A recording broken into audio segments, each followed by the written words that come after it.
Caught him!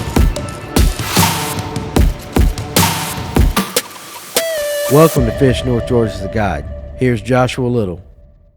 Hey guys, this is Josh Little with Fish North Georgia the Guide. Wanted to take a minute to kind of go over the last couple of days that we've spent out on Hickory Log.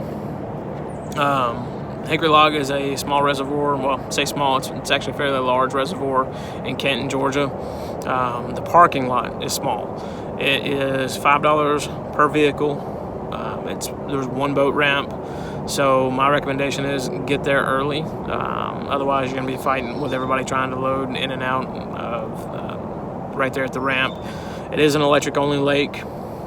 So that being said, I mean you're not having to worry about any of your gas engines, but there's still a lot of people there. We got out there, and kind of my main goal was to fish in different areas that we haven't fished before.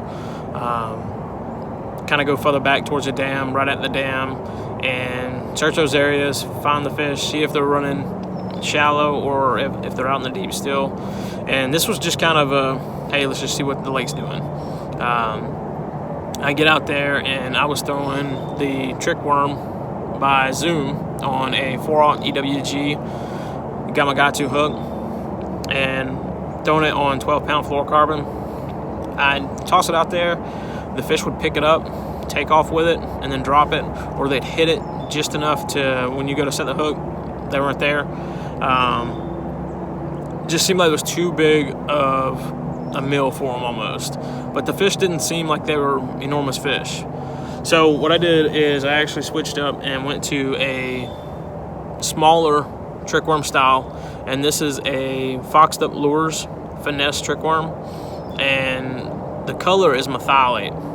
And what I did is I tied on a 3/0 EWG hook and started tossing up in the same areas. And when they would hit it, they'd pick it up, you set the hook, you were able to get them. Now, they were all smaller fish, but fish nonetheless.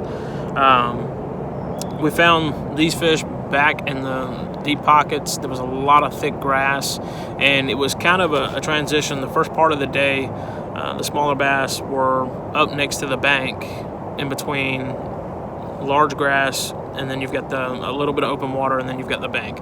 And that's where they were positioned.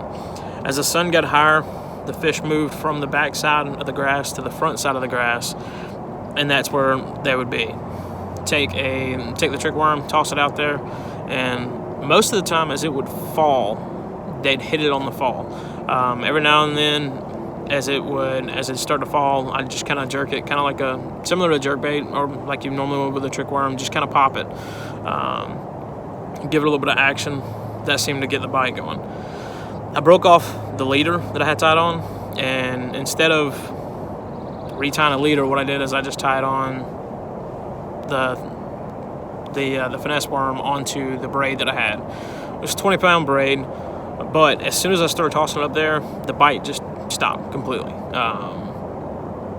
My thought was switch it back up to the fluorocarbon leader. So tied on another leader, went back to doing it, exact same thing, and the fish started biting again.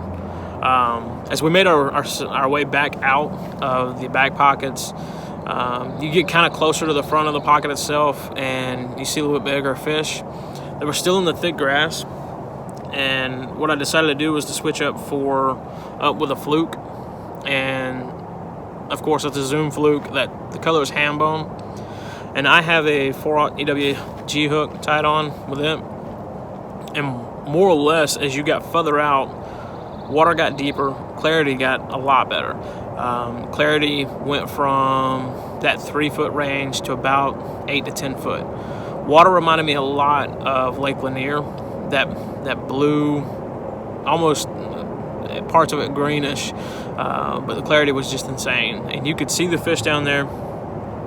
I tried the trick worm, toss it in there, no luck. Tried the fluke, no luck when they were on the beds, when you could see them on the bed. A friend of mine, he had a Ned rig tied on, and he would flip it down there, and that seemed to be just enough to irritate them. That's what they wanted. I continued to work the fluke, and I would toss it up in the grass, jerk it out one good time, and most of the time on that first or second jerk, they would come out of one of the holes in the grass and just hammer it and take off with it. Caught some decent ones that way, and then continue to make our way up front. And I continued to throw topwater just to see if we could get any of those bites, and I had no luck. As we made our way back towards the boat ramp, of course, water clarity was a little bit worse. My recommendation, this is just solely my recommendation, when you put in, if you want to fish mostly unpressured fishing areas, make your way back around the island, past the long point, and go back as far as you can paddle. The water's going to be deeper, water's a lot clearer, but there's a lot less boat traffic. Once again, thank you guys for tuning in. Go out there, catch some fish, have some fun. Thanks for watching the guide here at Fish North Georgia. Our mission is to build a community of anglers to give you the best and latest information to make your day on the water more successful. Make sure you subscribe to our channel, click the bell so you'll be notified of any future content. Make sure you check us out at fishnorthgeorgia.com, where we carry a large variety of bait manufacturers from here in the North Georgia area. So we appreciate you being part of our community, and we'll see you soon.